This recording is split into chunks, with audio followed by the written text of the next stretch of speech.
Facebook's still trying to figure it out. We've got some attendees. Welcome, everybody. We are now live on Facebook. Hey, everyone. My name's Michael Tuszynski. I've got with me Justin Dean and Paul Cox. We're here to talk about digital Easter. As we're more than all aware right now, we are stuck in houses. We can't have Easter services generally across the country. And so we thought it would be a great idea to just get some minds together to talk about this, discuss it, give you guys some ideas to land on. So I'm really excited about that. I'm Michael. I'm from Church Media Squad. I'll have Justin introduce himself and then Paul. Hey, Justin Dean with That Church Conference and the Sunday Group. And I'm Paul from the Church Co., which is a website platform for churches and a church online system. Awesome. Well, thank you, Justin and Paul, for joining me as we talk about this. Hey, everyone watching, feel free to throw in some questions as we're going along. If you want to talk about something, if you have a great idea you'd love for us to share, put them in the comments and we'll be happy to put that out. So we wanted to start today with the biggest topic I think that everyone's worried about is live streaming on Easter.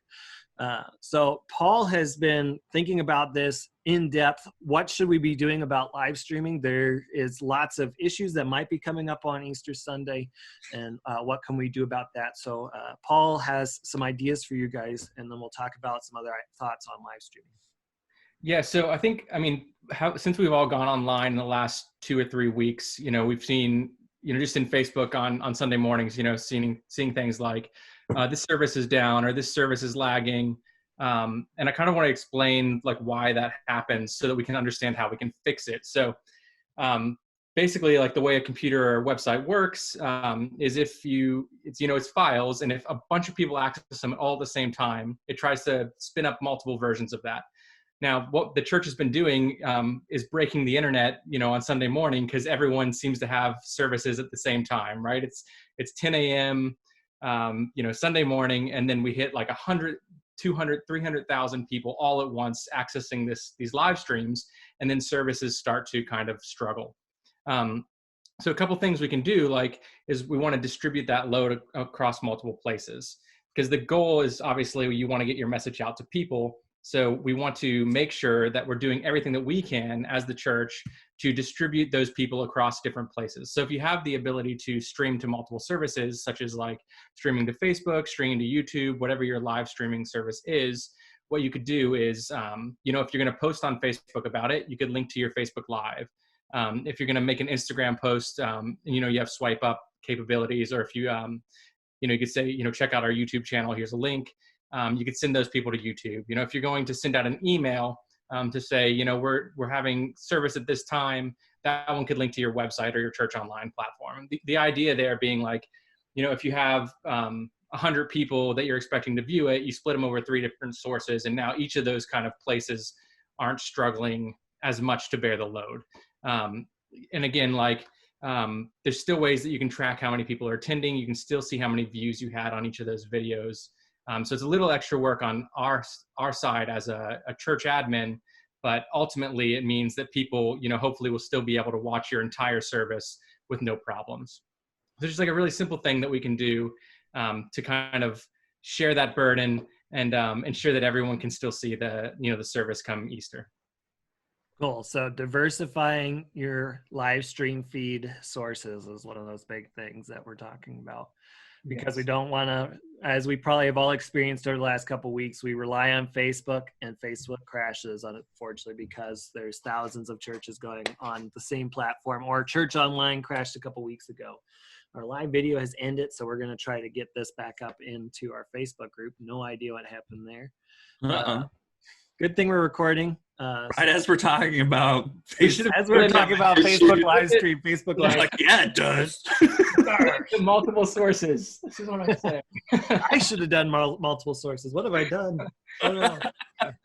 So, case in point, everyone, do multiple different services for you. Can I keep talking about this? Go for it. This is recorded. We'll throw the whole video on the users group. So this happened 2 weeks ago to one of the churches that we work with at the Church Co. Victory family, and they stream to Facebook, YouTube, and Church Online. and you have like, live.victory.family set up. And so when they saw that the service was crashing, their tech team kind of went in, updated those domain records, and just redirected that whole thing to YouTube. So, people still hit the same link that they'd already posted, and instead of it taking them to that page on their site, they switched all the traffic over seamlessly to point at YouTube, which is just like a really quick, smart way to kind of like be proactive in that situation. Cool. Justin, what are your thoughts on live streaming? I think, I highly recommend that churches consider pre-recording their message for sure. Like I don't see a huge need to have to go live, particularly on Easter. I think you could upload the video and have it available for people to just watch when they want. You could also do a premiere or watch party at certain times, or even 3 or 4 times throughout the day. If you did want to have, like a chat feature and stuff like that with it. But I think there'd be nothing wrong with just fully pre-recording the entire thing, being available, Easter Sunday to engage in the comments and things like that. And then you don't really have to worry about any of the bandwidth issues. Even on your own website, you can embed the video there. For most people, they'd even think it's live, but that will cut down on a lot of the issues that Paul's talking about too. Like, every Sunday churches are still going live at 9 and 11 and 1. And it's like, man, if we were to just stagger that even to 9:30 and 11:30, it would help Facebook out a little bit. We just that's need to for make a mega spreadsheet and have all the churches.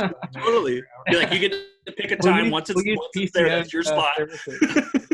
That'd be amazing. So my experience too, for my church, the live stream has gone up. They pre-recorded the sermon. They did a watch party, but even the watch party feature, if I showed up 5 minutes late, I've already missed the beginning of the sermon. I can't like rewind it. Right. Yeah, it's a bummer. You can't rewind when it's live. Exactly. So like, oh man, that stinks. I have to wait until the video's all over to then come back and watch it. So that's what we've been doing every Sunday too. If we don't get there, right on time, which even when it's at home, we don't. We've just had to wait till it's over, and then we end up watching Sunday sermons now at like 3 or 4 p.m.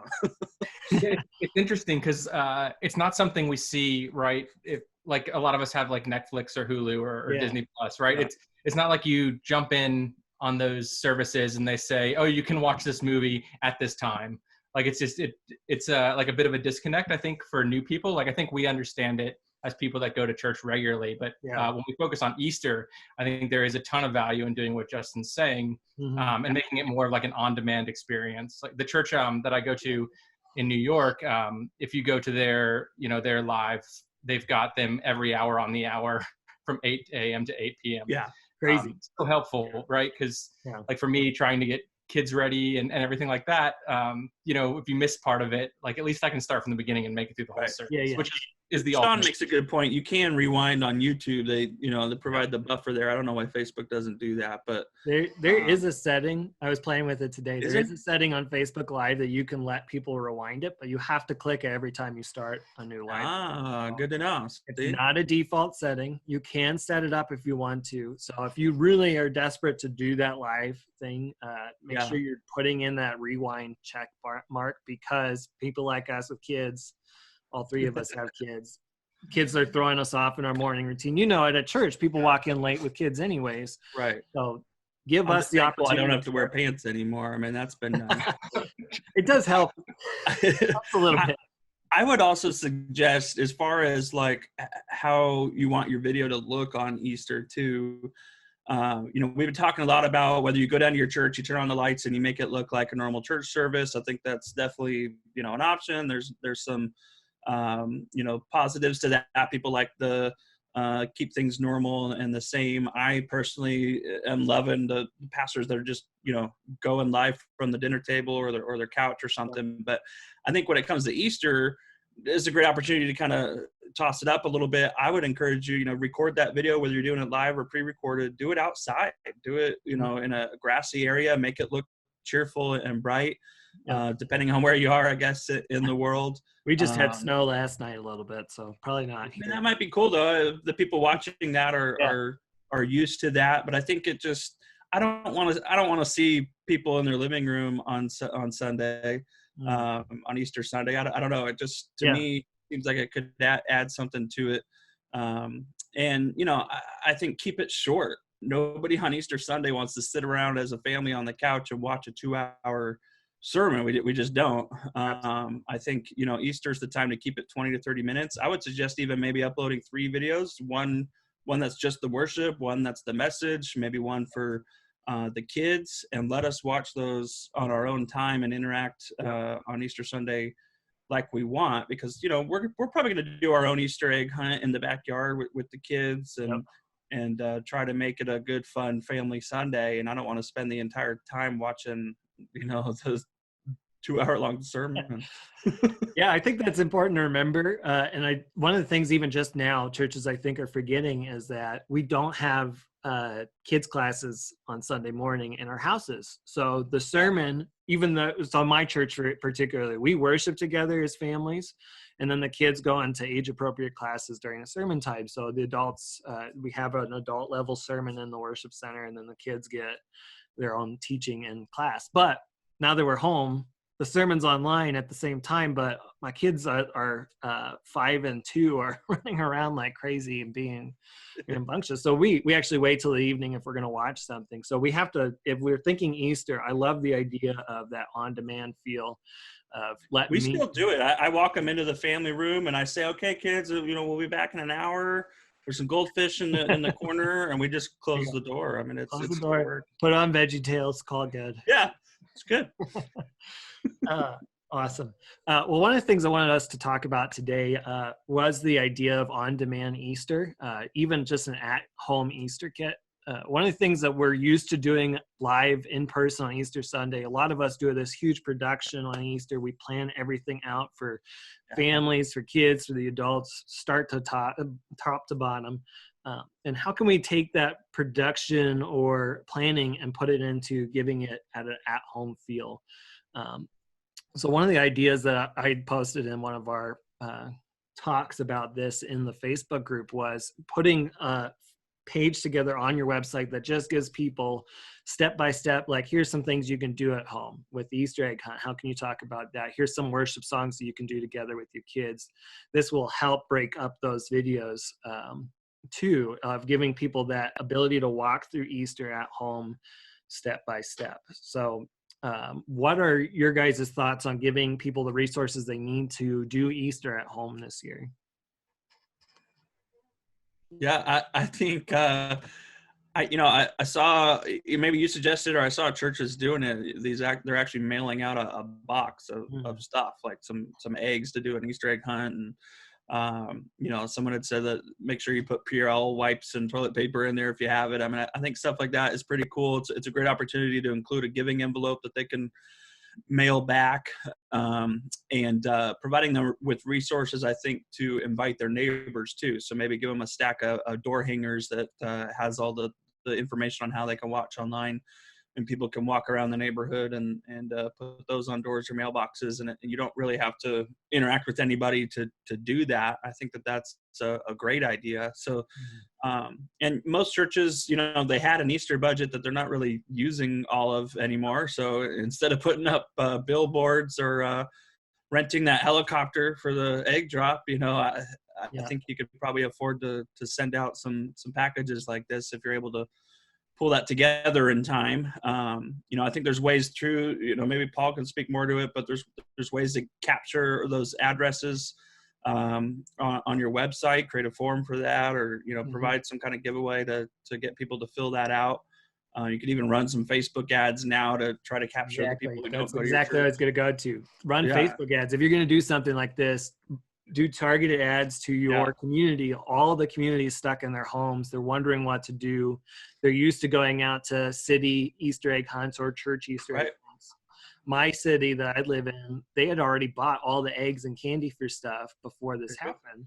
And so they're planning on a pickup on Saturday for the Easter egg hunt that they would have been doing. Yeah, you don't have to mail it. Just provide a drive-through thing where people drive through and you hand them their bag of eggs or whatever. And make sure people feel safe coming up too. I went to Costco. Yeah, wear gloves. I went to Costco yesterday, and it was the strangest, most safe shopping experience I've had in the Oh, last. Costco is like the safest place right now. Yeah, if you haven't been to Costco yet, since things have happened, Costco is really routine in how they're doing stuff. Only a certain amount of people can come in at a time. They're wiping down carts. They're watching everybody as you go through. There's tape everywhere to show people exactly where to stop. There's glass in front of the Go to Costco and then go to Sam's Club on the same day. Just the difference is so stark.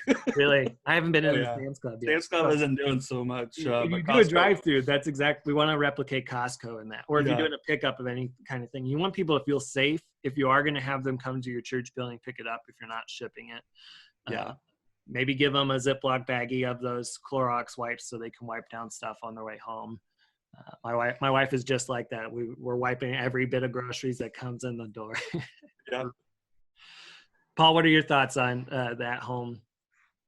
Yeah, I mean, I love that idea of sending out physical goods like Easter eggs to kind of like still have those fun times. I think that's really clever. There's a church up the street from me where I'm staying right now that's doing drive-through church. And they've had people just driving through like under this tent and they're talking to people, but yeah, you could definitely just, have a kind of banner out there that says like, pick up your Easter kit. Let's do Easter together. And make like an actual event about it. Like, I love that. There's a lot you can do on your website as well, kind of leading up to that. People I think are still going to be looking at, like, Easter has always been like, the largest time for traffic on websites. So I think it's worth kind of revisiting your site right now, knowing that that's happening and kind of like putting some stuff on there to lead up to that moment. Like if you are going to do kits like that, you could have like a simple form that says, request a kit, or we'll mail you Easter or something like that. Like, like join us for this party, or RSVP for our digital party. Like there's a lot of things I think that can be done. I saw one church, I forget who it was, but they had their live stream there, and right under it said like, invite a friend to watch with you. And it was just like a simple email form. Like every website has a form builder. It let you put like your name, your email, their name, their email. And then you hit it and it sent them off an email with the information about when the service was starting and how to watch. Love that. There's like, awesome. We actually have like, I've talked to a lot of people about this recently, but we have, there's no barriers to entry right now.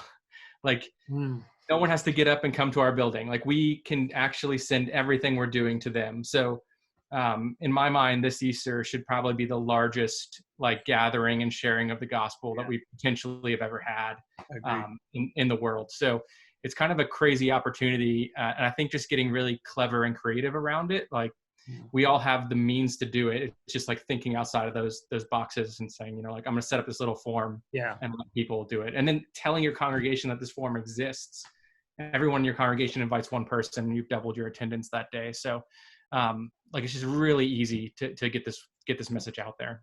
I think something easy to do too, whether you do, this would work perfect for Facebook ads or whether you do ads or not, is on your website, create something like a stay-at-home survival kit. Like we created one for Courageous Storytellers members. It's a PDF with some helpful tips of like what to do with your kids during quarantine while you're at home. It's like there's a schedule, like a typical schedule you could have each day, just, fun things that provide some helpful, practical tips for them. Super easy to create into a PDF. Put that on your website as, hey, enter your email address or better yet, your phone number and download this thing. You're giving them something free that's practical and helpful. That's a perfect way to, make your ad all about that. Just download the stay-at-home survival kit, click here, and all you got to do is enter your email or phone number. Then you've got, email addresses that you can send them info about Easter. If you have text service like Text in Church, you can use the phone numbers and send them reminders about Easter. And then you got them in your database too for ongoing follow-up after Easter. And it's super easy for you to do any of that. Let's see who buys the domain name Quarantine Easter, and then when Easter is. I'm on it. Oh, Justin, right now.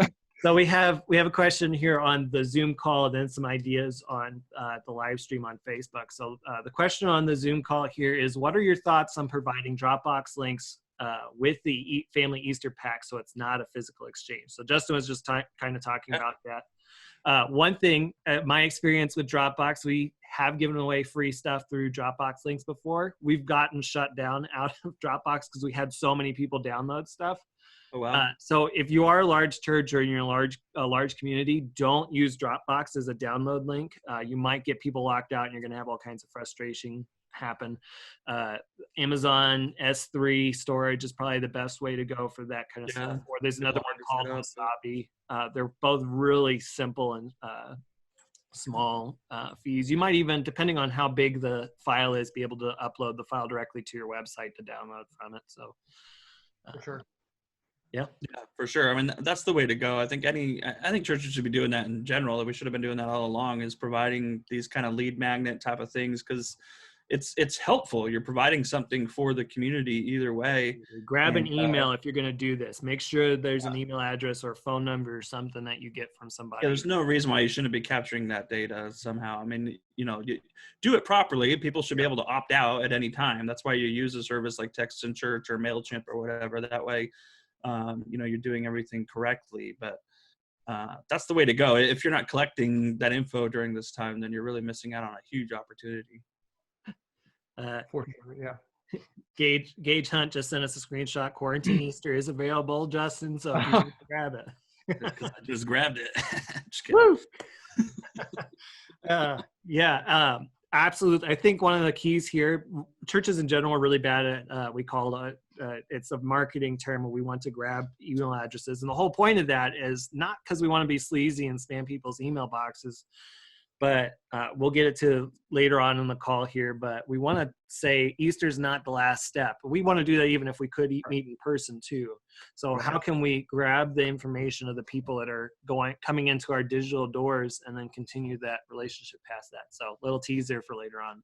Well, that's even too, like, apart from like promoting Easter leading up to Easter, during your live stream, drop a link that with something else, even if you've already captured those emails, have something else that you're giving away the day of to capture all the rest of the emails and phone numbers. Like, everyone watching your live stream or your pre-recorded video, you should be, capturing 80-90% of their info so you can follow up later. But typically you've got to provide something for that. You can't just say, hey, give us your email, click here.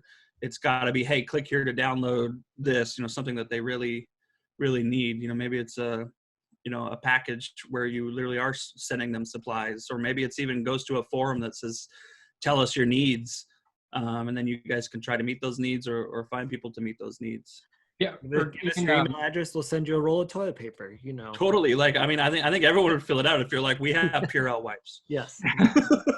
There's little things you can do there as well. Like, Facebook Messenger has the embedded chat option that you can add to your website, right? So you could do something as simple as having that next to your feed or on the website. I think everyone should have a chat option on their website all the time.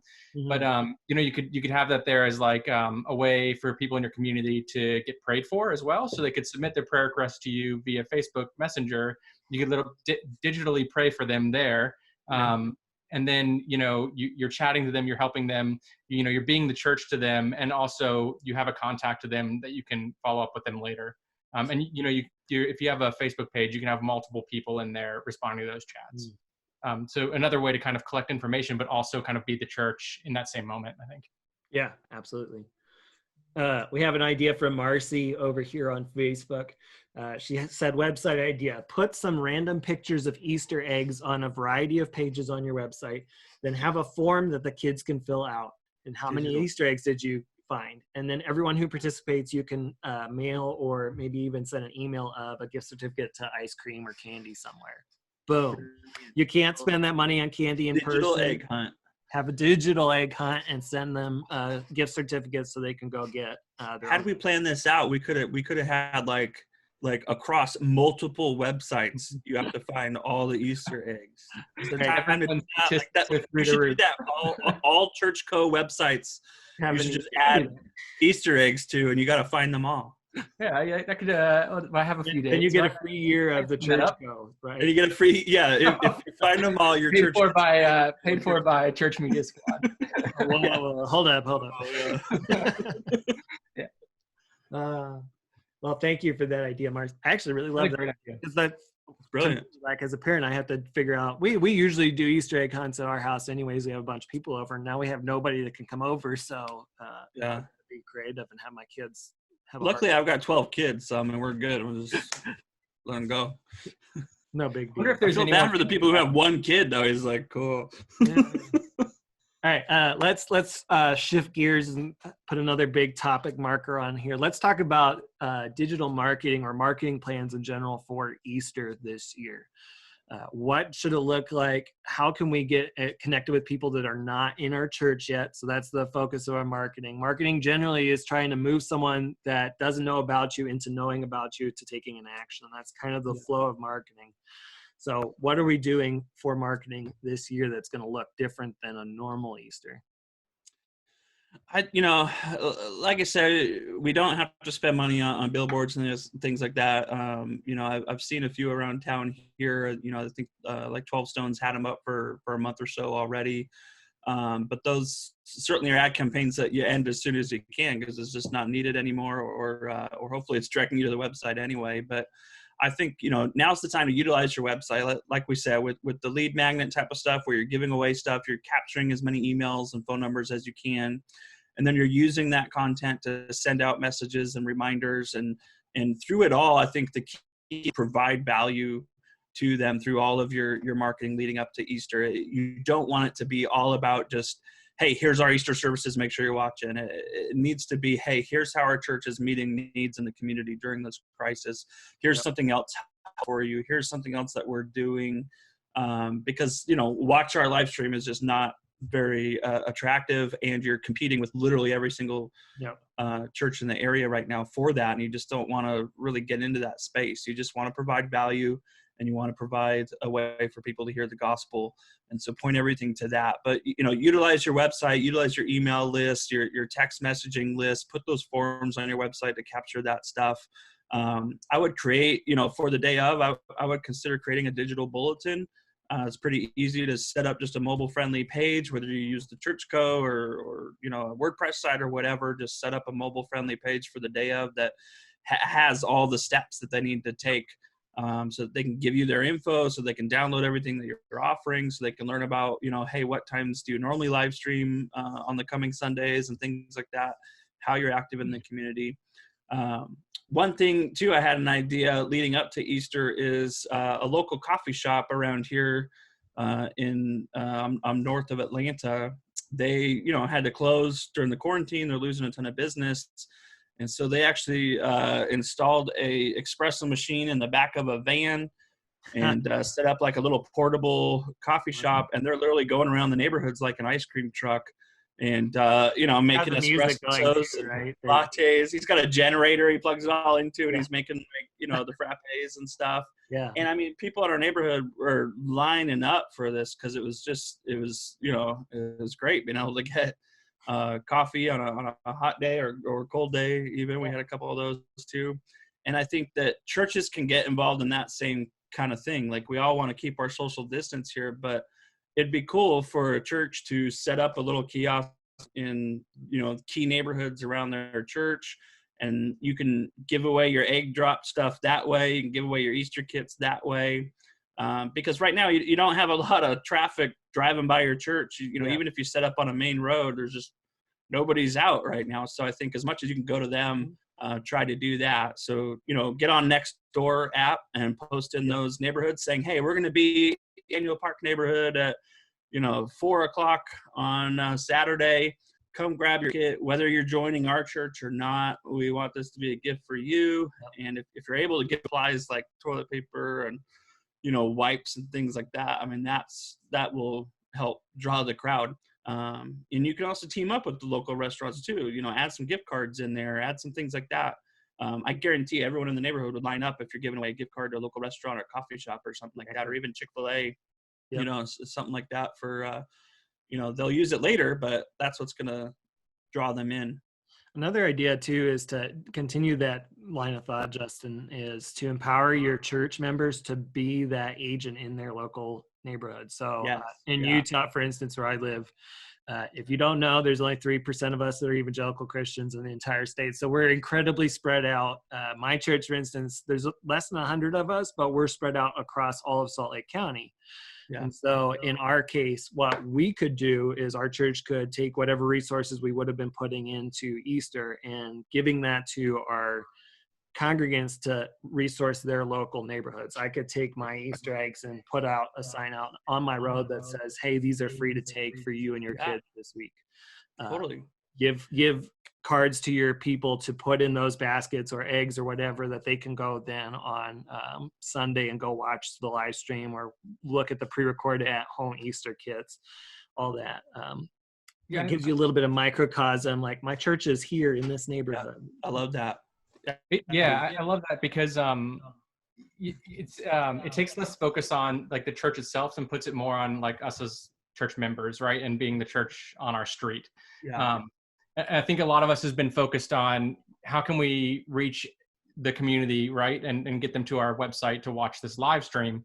But perhaps we need to kind of shift the focus and spend a little bit of time saying, how can we equip our current church members who are already coming to have influence in their 3 or 4 neighbors, right? That they might be able to shout out across the driveway right now. We're the only ones, we can only see our neighbors. That's the only people we can talk to right now. Exactly. So like if everyone just focuses on that, like we're still spreading it, and it might just take like a little bit of kind of like more like that Sunday school type of vibe, where there's like here's like 3 practical tips for how you can reach your neighbor to the right and left during quarantine. Like coming from your pastor could be huge.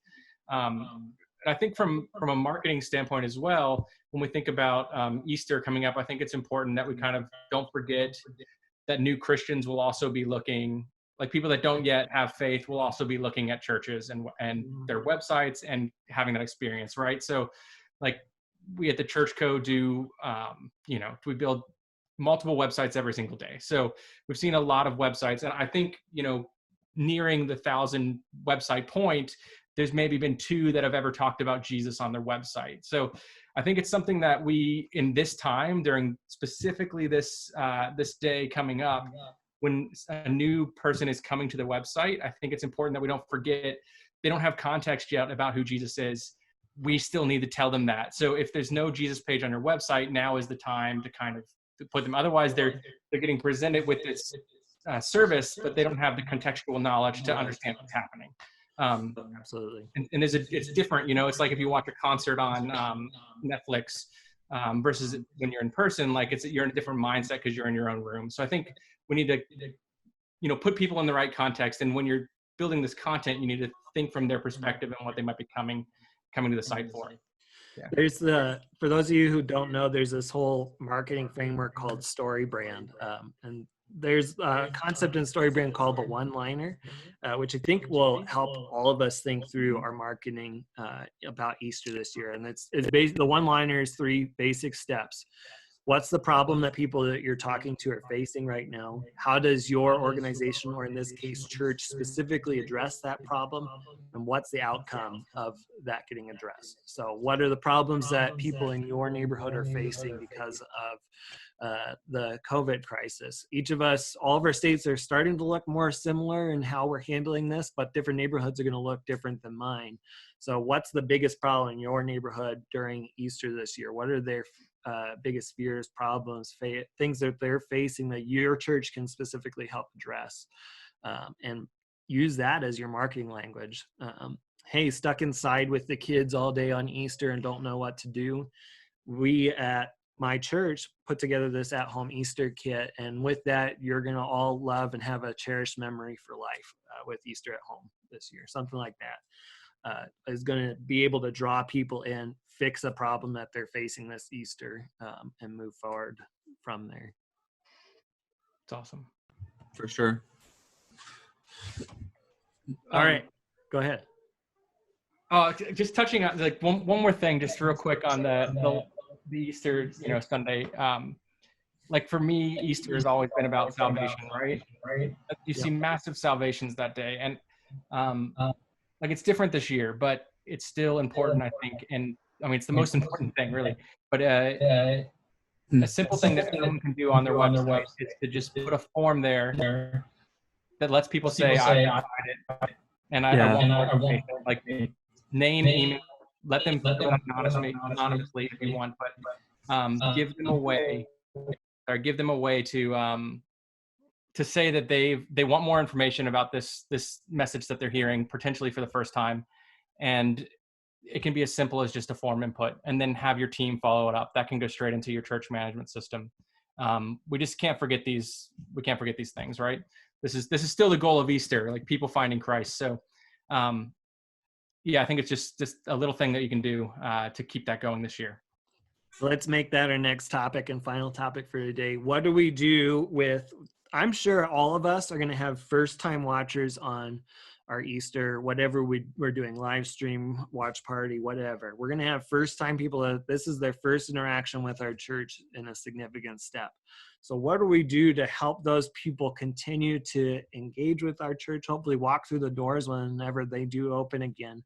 What are some of the next steps that we can be doing with these first-time visitors? It's really key that text number. Text them in like follow up. That's have that set at time. So after Easter, they're getting a text or even something to thank them for watching. If you missed any part of it, here's where you play. Here's where follow up policy set up, whether it's through email or texting, or maybe you add them to the live stream. Maybe you're promoting, so your capture group for follow up. Kind of, you could do those even have people in each neighborhood leading those. I think you use all of those to think through is convert baptism be a huge, probably harder this year. Paul, is he doing that? Is he okay? I wasn't sure. Justin, you're sorry to stop you mid-thought, but you're it. I thought it might have been me. Well, I thought so too, but Paul, you started out of the same look. So we want to text them. I'm going to try to hopefully catch what I heard. Text them might be an option if you're grabbing their contact information. Like Dustin said earlier in the call, making sure that we have something in those live streams, pre-records, whatever, that someone can download or get sent to them in the mail and get contact information from them. So we can text them later on. How can we be praying for you this week? Can you hear me better now? Is that better? That's way better. Go ahead. You Okay. can restate I what switched you're microphones. I don't know what was happening there, but yeah, no, you covered it. I was saying too, Facebook groups would be a good thing. During the live stream, try to get people in the Facebook groups, and that's something that you could even do on a per neighborhood or per city type of area, and have people in those neighborhoods even lead those groups. But that way you have another way to follow up with people. But I would do email, I would do texting, I would do Facebook groups. I would have these plans in place and ready to go so that they can kick in, the day after Easter. And again, just, using those channels to continue to provide them value during this time, not just promote, hey, make sure you're watching next Sunday too, because that's not what any of this is all about. Also wanted to mention too, like, Paul had mentioned, Easter, a big thing about Easter is salvations. Another is baptisms. We usually see a ton of baptisms on Easter, and that's going to be incredibly hard this year. And I think thinking that through, maybe part of your Easter kit is, communion too is another one, maybe providing the elements for people to do communion at home, and having a way to prompt for that during your message. For baptisms, I mean, you could provide a printed sheet or, a link to a download or something on your website that explains your process for baptisms during this time. I mean, I know some are doing it through Zoom calls and things like that. Some are you can fill out a form and schedule a time to be baptized, and then someone will come to your home and do that. Or they'll just schedule them for, next month later on. But you do want to be capturing at least the interest in that, I think, right now. And then following up later to make sure that people who did want to get baptized or were just saved, are getting that info for later. But thinking through that and including that in your kits and including that in your communications going out for sure. Marcy threw out this idea. I'll kind of summarize it, but also if you're having a live stream or something where there is a chat function and you have a first impressions team at your church, that's an ideal opportunity for them to be involved and engaged in the actual stream itself, connecting with people. You can even, Marcy said, you can even start the service by letting people know the first impressions team is here to answer questions, pray for you, invite you into the Facebook group, whatever it is.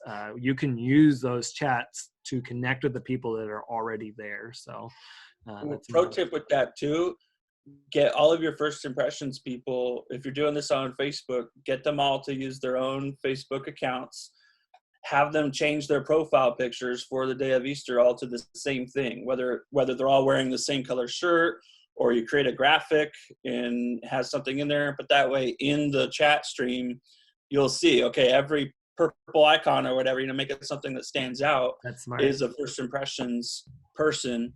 And that way people will be able to recognize them a little more, because the chat feeds just get so crazy bogged down. Cool. I love that idea. I hadn't thought about something like that. Awesome. I think one of the bottom line here, we would do this if we were at church on Easter Sunday. We would want to be trying to figure out what's the next step past Easter. I think a lot of times churches get so focused on Easter, and God has given us an opportunity to say, yeah, we can still focus on Easter, but there's so much more we have a capability of doing because it's so digital. We can take Easter and extend it throughout the week. There was an idea from the church fuel folks in the church media ideas group of saying, hey, walk everybody through the events of Easter over the days leading up to Easter Sunday. Go pop on live stream. There's ways you can find actual events of the walk to the cross and the death of Christ to his resurrection, and just do live streams of when they're happening. We have an opportunity here to extend Easter messages long past just 1 hour on Sunday morning. And I think that's a unique opportunity that God has gifted us. And I think the whole crisis, it is hard, and we're all having to come up with new ideas, new ways of doing things. But we have this unique opportunity to do something new and special that might even be something we can do long-term on other Easters that we do get to be together. So. Well, cool. Any parting thoughts of wisdom or additional ideas you guys want to throw out there before we close out the live chat? Okay, yeah, sure. If I go to your website right now and it looks like it did before this whole thing started, then you need to update your website, because a new person or someone that's going to your website now to look at Easter goes, and if they see it and it says plan a visit or join us this Sunday, like immediate disconnect, right, from what's going on in the world. So everyone after this call, just log into your website and at least change the text to say join us online or something like that. Because we want to meet people where they're at, and right now this is what everyone's focused on. So they need to know that when they are looking at your church, you're aware of what's going on and what your plan is and how you're addressing it, right? So bigger than Easter, but like a simple thing that we need to do right now. Yeah, that's good. I think just through all of this, just want to encourage churches, don't try to replicate what you've always done on Easter. I mean, this is where you throw out everything and you come up with something new. And hopefully you've already started to think about that until now, but if not, you still have a week to go. I think there's a lot that you can do and a lot that you can continue to change, but meet people where they're at. And right now we're all literally stuck at home. We're on mobile devices. We're on Facebook constantly, and we're lost. We're scared, and that's where you need to meet them. What I'm afraid of is we're just going to see a ton of just the same type of live streams we see on Easter, in the years past, and I don't know, how helpful that is. I mean, obviously, your context, your audience, your people, your community. meet their needs in the way that they need to be met. But I think now's the time to think outside the box, do something different. Because I think once we're past this, you're going to regret it a little bit, because next year, if there's not a pandemic around Easter, things are still going to be a little different. They're going to remember the digital Easter they had last year, and they're going to be expecting something along those lines as well. And I think even going forward, we're going to see church move more towards a digital experience anyway. I think out of this, people are going to realize, hey, I kind of liked doing community group through Zoom sometimes. That was kind of easy, and I kind of liked, being able to do church on my own time type of thing. I mean, obviously there's sin that can enter all of that. And as a church, we need to be leading through that. But we also, I think, need to use the technology and the tools that are available to us, because, God knew this pandemic was coming. He knew the world we'd live in during this. And I'm absolutely certain he doesn't want church to shut down through this. So it's amazing seeing everyone trying to use these digital tools now, but I think that there's so much more that we can do with them, now and in the long term. And so just want to encourage you in that to keep thinking outside the box, and let's try to do this well and try to lead well through all this. And my last thought is, don't be afraid to be personal. You can see behind me, I'm in my unfinished office basement space here. Like, everyone is experiencing this right now. Everyone across the country is stuck at home. And to me, when I'm watching stuff on my feed, when I see a pastor in his living room or somewhere else in his house, or if it's in a low quality video, I'm not worried about that at all, because that's exactly what I'm experiencing. I'm stuck in my house. I can't go anywhere else except for the grocery store. So be personal with your people. Show them that you're experiencing exactly what they're experiencing. You understand. When you show them that you understand where they're at, it makes it a lot easier to, like I said earlier, solve their problem. You know their problem because you're living it too. So what can we do to help people through that? So, well, cool. Thank you so much, Justin and Paul, for joining me to talk about Digital Easter. If you guys out there on the group have more ideas or anything else that you think would be helpful to other churches as we try to figure this out over the coming weeks, please post in the Church Media Ideas group. Let's talk about it. And I'm super excited and praying that God uses Digital Easter this year to grow his church. Thank you all. Hope you have a great day. We'll see you later. Thanks. Bye. Bye, guys.